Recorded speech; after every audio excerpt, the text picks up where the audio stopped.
There are a number of topics in nutrition that trigger heated conversations. How much protein should you have? Are supplements safe?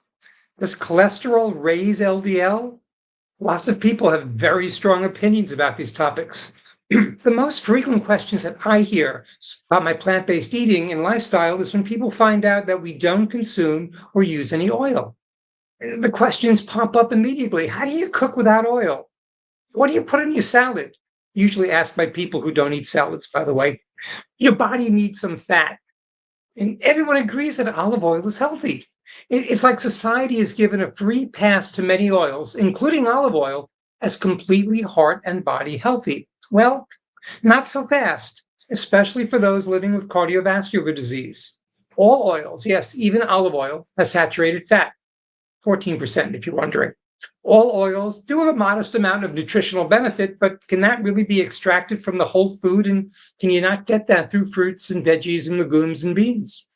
And all oils top the calorie density scale at a whopping 4,000 calories per pound, which, by the way, translates into 120 calories for every tablespoon you use. Maybe that's why when I gave up the oil, my last 50 pounds just came rushing off.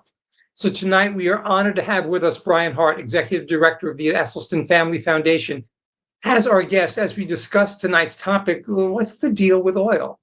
And let me just bring on for a moment my two co-hosts. I'm Jim Spellos from Planned Parenthood Metro New York, and along with Judith Zerden and Ben Martins, we welcome you to another episode of Heart to Healthy Heart, plant-based conversations that can save your life. Tonight's episode is the second of our three-part series focusing on SOS, salt, oil, and sugar. In July, Dr. Kim Scheuer provided us with great information in episode 1, Shaking the Salt Habit. Later this year, we'll tackle the sugar conversation, but tonight, it's all about oil. And as always, post in the chat where you're asking, where you're from, where you're watching, and any questions you might want to ask our special guest. So let's bring on to the screen and make sure that everyone can see our main guest tonight, and that needs to be him, not me up there. Brian Hart is the Executive Director of the Esselstyn Family Foundation, as well as a highly experienced educator with over 25 years in the field as a teacher, administrator, consultant, social worker, and advocate for institutional change in both the public and private sectors. He's a former Outward Bound instructor, wilderness EMT, plant-based chef, middle school principal, and carpenter. And when not educating others about the benefits of whole food plant-based nutrition, Brian is a committed ultra-endurance athlete with 4 Ironman finishes to his name. Brian graduated from Dickinson College with a BA in history. He earned his master's in teaching and curriculum design from Esselstyn College and his master's in social work from Ohio University. Brian also holds a Ruby plant-based cooking certification and a Montessori adolescent educator's endorsement. Currently, on top of his work with the Esselstyn Foundation, he works as an outpatient therapist at Highland Springs Behavioral Hospital near Cleveland. Brian, that's all the time we have. That's an incredibly impressive resume. And thank you so much for joining us tonight. Sounds like I have employment ADHD. I'm trying all these different things. Thank you all for having me. Yeah, what a treat to be back with Plant Powered Metro New York, one of our favorite groups here at the Esselstyn Foundation. Oh, and your family is one of our absolute favorite families. Let's start the conversation by just talking for a moment before we get into the oil about the foundation. What is the foundation's main message about whole food plant-based eating and the prevention of cardiovascular disease?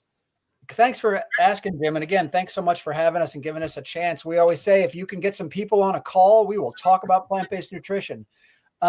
We started the Esselstyn Foundation roughly 8 years ago because, as many of you probably know, Dr. Esselstyn, since he came across all this research and did all this research himself back in the 80s, Dr. Esselstyn, and Judy even raised this when we were talking before we started the call, is that Dr. Esselstyn has been giving away his knowledge his whole life. Meaning, like, as soon as he realized plant-based nutrition was a real thing and he did his research, he immediately started sharing it wherever he could. That included speaking at like the Akron Public Library. I'm hearing a little bit of an echo in the background. I don't know what that is. so he would share it like the Akron Public Library when there would be 4 people that would show up on a cold evening in December in Cleveland. He would go to the Cleveland Clinic and do grand rounds where maybe 5 nurses and 2 doctors would show up. And he's been doing this and giving it away for free. So we created the foundation because we wanted there to be a vessel of sorts to be able to pass this message along as Dr. Esselstyn is getting older. And we want this to be part of Ann and Essie's legacy of making sure the message stays alive. So we partner with existing nonprofits all over the world. And we say, if you can get a bunch of people on a call, or if you're nearby enough that we can drive there, occasionally we'll fly somewhere, but we try to get this message out. We give all of our programming away free of charge. We do not charge anybody for it. So if you can get a room full of people, we'll most likely come see you, or at least do a virtual call. And we have everything. We have so many different presentations. I think really our sweet spot, Jim, is that we are about the how. You know, Dr. Esselstyn has all the research. There's all these other practitioners out there that have the research going. And we don't necessarily, we think research is important and we want to try to support it as best we can. But ultimately, when someone leaves, or, you know, a call or a doctor's office and says, oh my gosh, I need to change my life, the hope is they'll show up at the Esselstyn Foundation, because we're all about how do you cook? How do you shop? How do you read labels? How do you understand all this crazy science that's out there? And so our mission is to prevent and reverse lifestyle-related diseases through the promotion of whole food, plant-based nutrition. We're totally publicly funded, so we're not a family foundation that has a big pile of money that we just give away. We actually have to solicit, and we get donations every year, and that's how we do it. Ben, Great. take it away. Good evening, Brian. What are the foundation's views about the consumption of oil? Okay, so Dr. Esselstyn from very early on in his research realized that he, as the story goes, back in the 1980s, Dr. Esselstyn came across some research that was going on, and interestingly, simultaneously, other people in the country were doing research as well. And so it was kind of this sort of people finding each other. So Colin Campbell, who was doing the China study and working on that research at the time, which I'm sure many of you have read, Dean Ornish was doing research at the time, and they kind of found each other and realized, okay, let's check out this plant-based thing in terms of preventing and reversing heart disease. And so Dr. Esselstyn was sent people that his colleagues used to joke about and call Essie's Walking Dead. These are like a group of roughly, well, how was the original cohort? 12 people or something like that? Almost 30. Oh, almost 30. So he was sent these people that had been told by their doctors to pretty much go home and prepare their affairs, because they were already had multiple stents, multiple bypasses, had heart attacks and strokes, and were told to kind of go home and get ready to die. And so he said, give me these people. I'll put them on a whole food plant-based diet. We're going to cut out everything that's going to cause anything, any sort of damage to the endothelial cell. So one of those things is oil. And so from the very beginning, as a kind of a voice in the wilderness, Dr. Esselstyn has been saying no oil all the way back, and he hasn't moved on that. And we can get into why, but our stance is no added oils. Yeah, and so are the foundation's recommendations about consuming oil different for people with known cardiovascular issues, and let's say the general population?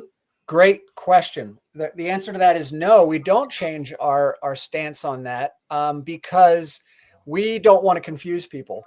We have 2 terms we use at the Esselstyn Foundation. One is plant perfect, and one is plant strong.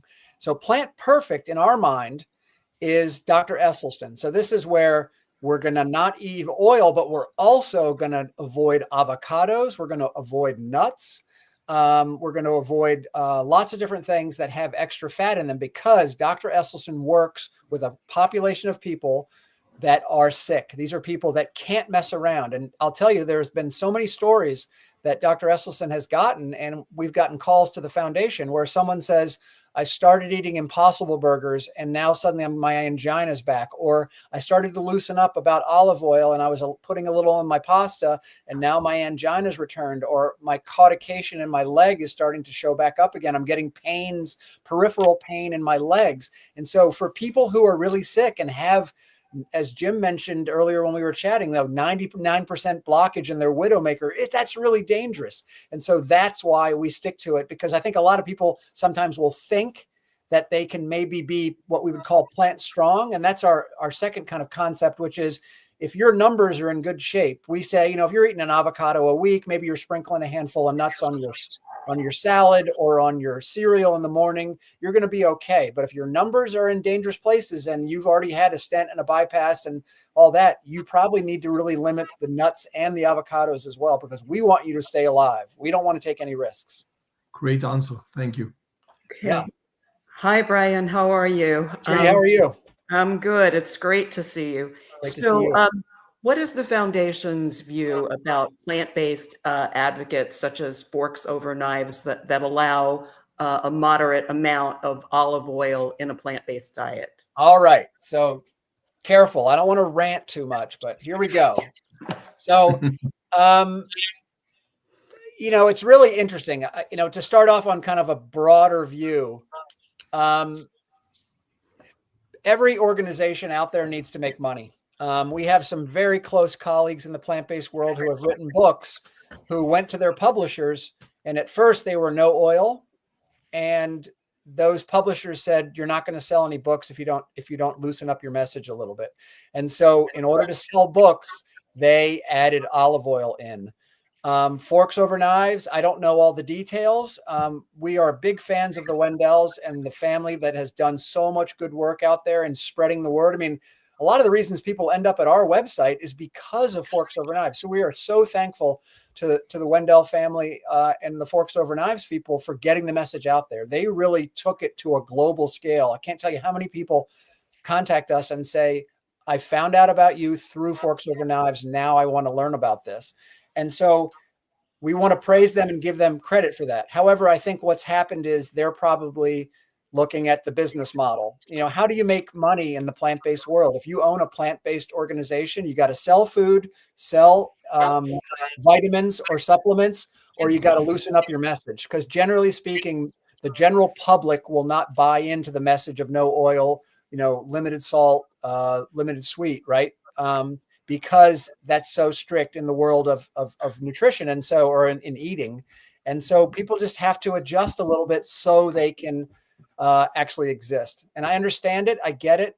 But really watch out there. Anytime somebody is in a little bit of a pinch with money, they got to start hawking supplements. So many of our friends in the plant-based world suddenly are selling supplements. So many of them are loosening up and saying, oh, okay, a little oil's okay. And stuff like that. So just be aware of that. And Dr. Esselstyn, remember, and I'll talk about this in a second, but he doesn't want zero of his patients to have another cardiovascular incident. Are there some oils that are less harmful to our cardiovascular health than others? I wish Dr. Esselstyn was here. He'd say, well, Judy, do you want to be hung or shot? That's what he always says. However, the research does tell us if you're going to rank your oils, if you can't say no to oil, extra virgin olive oil is at the top of the scale. I think, if I remember correctly, what they call in Great Britain rapeseed oil, which is what we call canola oil, is second on the list. And I can't remember what the third one is, but so there's a few that are considered to be better. But what we definitely know is that some of the ones that get a lot of press, like coconut oil, are horrific, like worse than butter. 90% of coconut oil or coconut butter is saturated fat. So if you want to have a heart attack and you don't want to do it with animal products, go right to coconut. I mean, if you look on the label of any current plant-based ice cream, 80% of them have a coconut product in it. And that's why, because it's just like a really full cream. It's so brutal. So again, if you're going to use oil, extra virgin, and if you can buy the high quality stuff, go for it. But again, we don't recommend it, but if you can't do without it, we say extra virgin olive oil. Okay, so following up along this line of thinking here about the studies, there are a bunch of studies out there that suggest that olive oil, the polyphenols, are actually cardioprotective and also have metabolic benefits. What's the foundation? I brought in my ringer here because Jane knows about this research, and we've actually been in touch with Monica Agarwal recently. I'm going to let you do it because you know more. So Monica Agarwal, who many of you know, you've maybe had her on the Plant Power Metro New York. So she has recently done a study where they actually did it. They actually took someone who they allowed for 4 tablespoons of olive oil or half a teaspoon of olive oil, and the results were pretty fascinating. So Jane, take it away. No, well, I want to be sure your question, is it about polyphenols or is it about the amount of olive oil consumed in a day? Actually, it's about any of your thoughts about the studies suggesting that either the olive oil or the polyphenols in the olive oil are cardioprotective. Okay, great question. I'm so glad you asked it, because Dr. Monica, sorry, I call her Dr. Monica. Dr. Agarwal's work is really, she did what kind of needed to be done. And like Brian said, took a group of 2 groups of people with very, very similar heart disease and had them go on. Some of them had 4 tablespoons a day, and the other half had half a teaspoon a day. So it's nice that they both kind of had some. And after, I think it was 6 weeks, she took all the assessments, and it found that the group that had 4 tablespoons, I want to read, I have actually a little note here. She was looking at LDL and weight gain and inflammation. And they noted that the people who had half a teaspoon of olive oil had a lowering of all of their LDL, a lowering of their body weight, and a decrease in the inflammation, whereas the other group did not. And then what was so clever is she took those groups and just switched them. So you weren't varying different body types or metabolicness. Everybody had their own bodies, having 4 tablespoons and then having half a teaspoon, which is really almost trace amounts. So they had the exact same physiological response, which is so cool. And she's going to do, actually, we talked to her about this study, and she wants to do it again. She wants to change a number of things and look closer to other things. But I want to address the polyphenol aspect, which is people wanting to have that great anti-inflammatory, who doesn't want to be not inflamed? I mean, I would love it if we could eat. I think my mom's breakfast is the best fire extinguisher of any kind of inflammation, but that's a whole different recipe. But what Monica's thing was looking at was, I don't know if she looked at polyphenols, but I do know that polyphenols are in plants, and olive oil is not a very efficient way to be getting polyphenols. I mean, I have a list here that Brian and I have. There's just notes about the oil, and before we talk to you, and the most polyphenols are found in things like berries, raspberries, blueberries, all these berries, pomegranates, apples, grapes, onions, artichokes, so many other things before olives. And then in olive oil, you have to have 3 tablespoons of olive oil to get even the smallest amount, which you would get in half an olive or something. So It's a very inefficient way, because what you're getting with the polyphenols is all this, 15% saturated fat, and all this just fat and oil, and it's just excess calories. It kind of reminds me of, when everyone got all excited about red wine. Remember, what was the ingredient in red wine that everyone got all excited about? Resveratrol. Right? Yeah. So everyone suddenly thought, oh, I can have 2 bottles of wine every night. That's good for me, right? Well, guess what? You can get resveratrol from eating grapes. So why not eat the grapes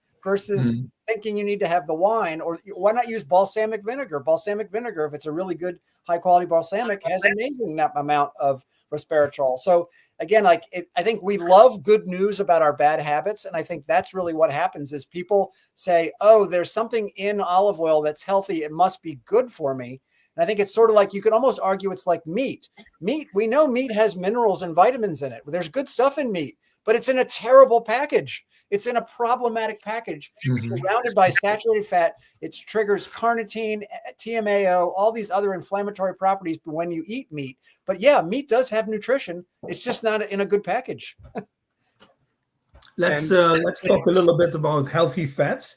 Which healthy fats do we need in our diet, and how can we get them? Great question. All right. So remember, we don't eat a no fat diet. We eat a no added fat diet. And what we mean by that is we truly try not to add extra fat. And there's fat in everything. There really is. And so people don't realize that.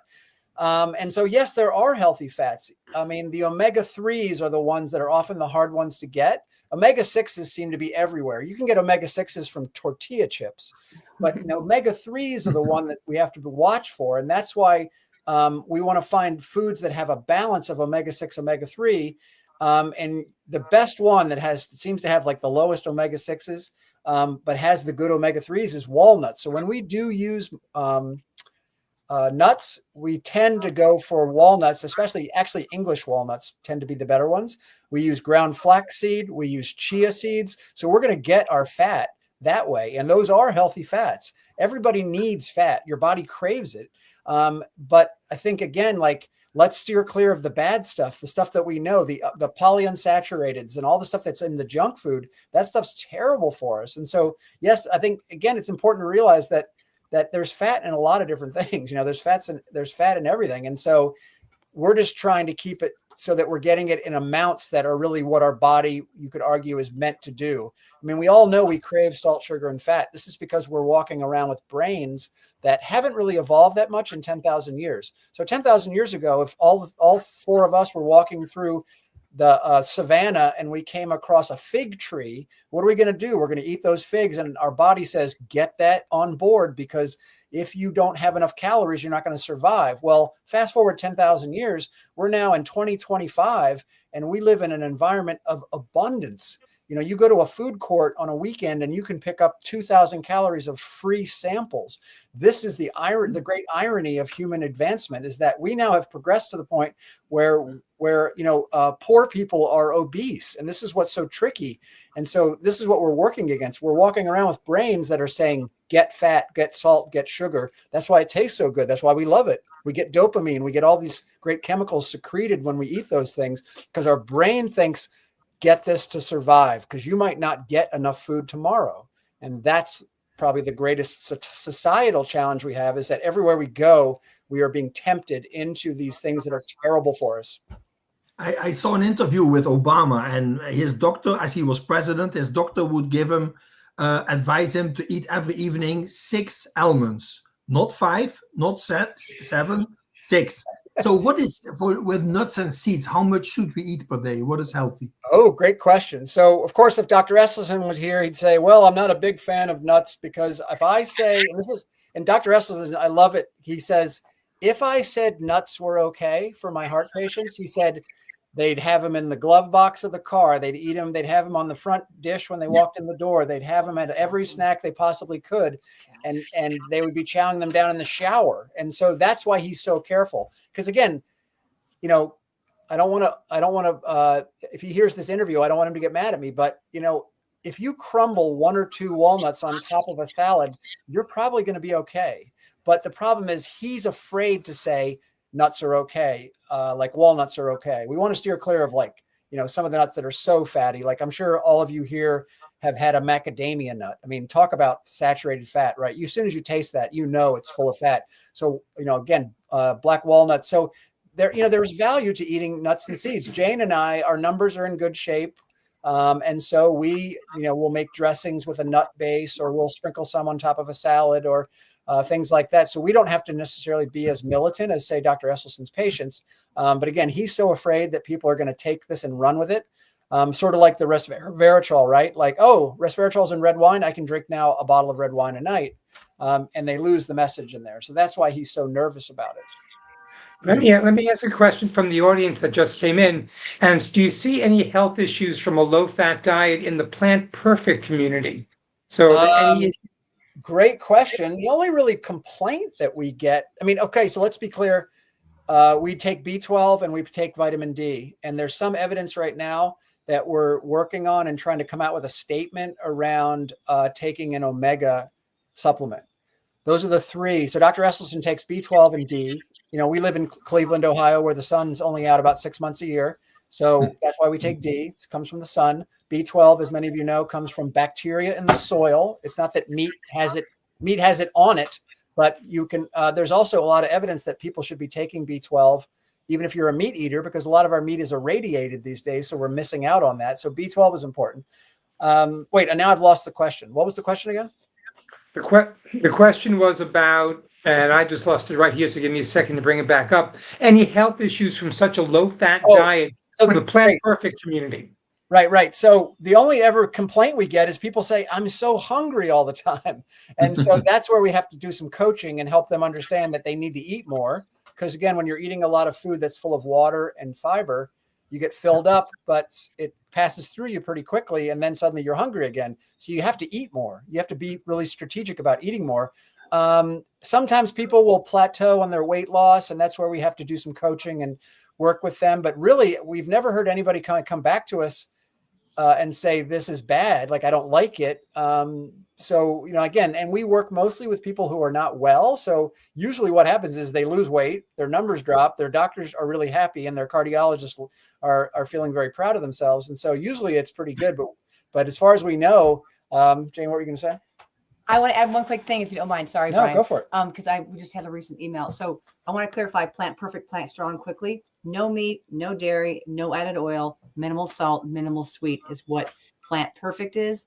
And no meat, no dairy, no added oil, minimal salt, minimal sweet is also Plant Strong, my brother's brand.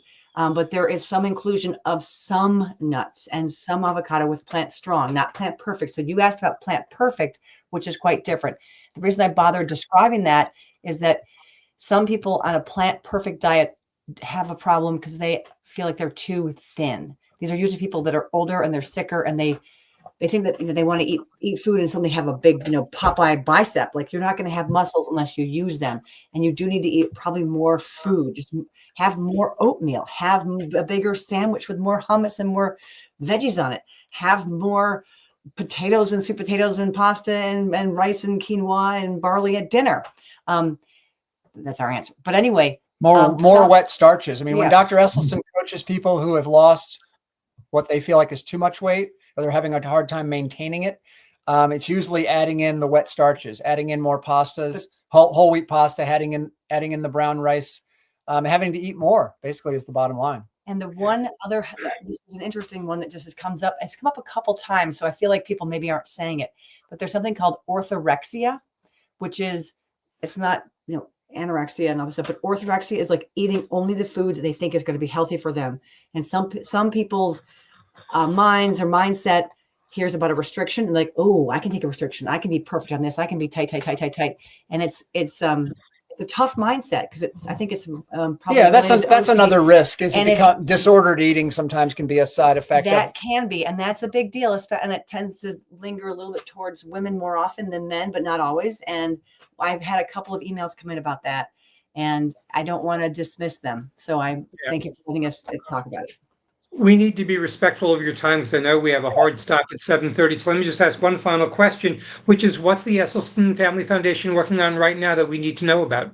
Thanks so much for asking. So we really put a lot of our effort into partnering, like I said, with existing nonprofits all over the world. I mean, right now we have partnerships with like University Hospital in Cleveland and obviously Plant Powered Metro New York. And we work with colleges like, I'm trying to think what was the PA college in Northeastern and with Ohio. Oh yeah, and Ohio University's School of Osteopathic Medicine, and so we partner with all these groups. But the thing we're really excited about is our Trailblazer program, and our Trailblazer program is this: Wayne and I went to the board and requested that we set aside some money because we were thinking, what does the plant-based movement need?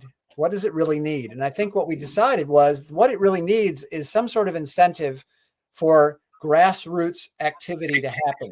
So what we did is we put aside a chunk of money and we said, we will help you have a plant-based gathering. So we put aside $500 for every Trailblazer, meaning if you come to us and say, I'd like to be a Trailblazer, then we talk to you on the phone and we come up with a plan and you come up with a plan. And then we will reimburse you up to $500 to help defray costs for food or renting a facility or, usually it's for food costs, but we want, because really what we've come to know about the plant-based movement is that it's a ground up movement. If you're going to wait around for hospitals and deans of colleges of medicine to decide that plant-based should be part of the curriculum or part of the hospital, you're kidding yourself. We've knocked on so many doors, as I'm sure all of you have, trying to get this message across. And unless you have somebody on the inside who's passionate about it, they will not return your phone calls. we've stalked nursing organizations. We've done so much. And unless you got somebody on the inside. So now what we realize is, okay, let's empower the insiders. So again, like if Jim, for instance, you wanted to, at your workplace, wanted to have a gathering and have some plant-based food there, and maybe you were going to tell your story about your own health journey, we'll help you pay for the food, or we'll help you rent the facility, or whatever you need, print the flyers. And so that's been really exciting. And we've got how many Kale Blazers right now? 31? 32 plus this 32? year. Wow. So we're really trying to support the grassroots movement, I guess is the best way to say it. That's a perfect way to end. I know you have to get to the Esselstyn Foundation meeting right now. And Brian, you are both awesome. On behalf of Judy, myself, Ben, and the entire community, thank you so much for your time tonight. And more importantly, thanks for all that you do to help people live their optimal lives. So we really appreciate you being here today. Absolutely. Thanks. Please have us back. We'd love Plant Powered Metro New York, and we would love to do more collaboration with you all. So thank you, best Ben. of luck. Thank you, Jim. Be in touch. If people have questions, feel free to email us at Esselstyn Family Foundation at Gmail, and we'll happily get back to you. Absolutely. And again, thanks so much. And part 3 of our SOS Salt, Oil, and Sugar series on Healthy Heart will be this December. Follow our social channels, Plant Powered Metro New York, YouTube, Facebook, for more details on our special guests and the upcoming date and time of part 3. Coming up for Plant Powered Metro New York, a few things to know about. Next Thursday, Ozempic and You, featuring Dr. Michael Greger. It is a Q&A session, so please do come. It's 2:30 in the afternoon on Thursday. That's Eastern time.